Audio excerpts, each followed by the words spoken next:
I'm Ivo Daalder, the president of the Chicago Council on Global Affairs, and this is Ask Ivo, a series where you get to ask me questions about global issues of concern to you.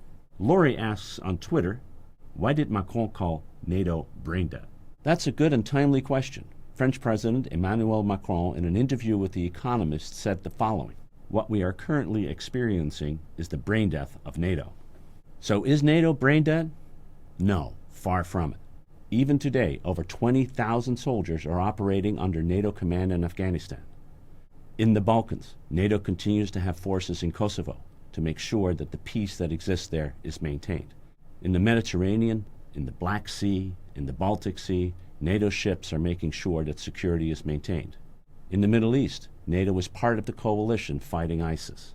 And in Europe, NATO is maintaining large numbers of troops, including American troops, in order to make sure that Russia knows that any attack on NATO territory would lead to a swift and sure response. But that doesn't mean there aren't issues and problems. Clearly, Turkey's attack on Syria represents a challenge to NATO.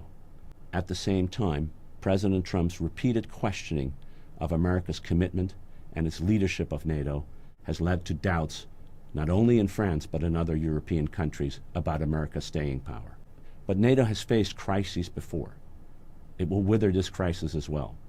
So far from brain dead, the challenge for NATO is to remain what it has been for 70 years, the foundation of European security and the cornerstone of America's engagement on the continent. Thanks for tuning in. Want to ask me a question? Shoot me a tweet with the hashtag AskEvo.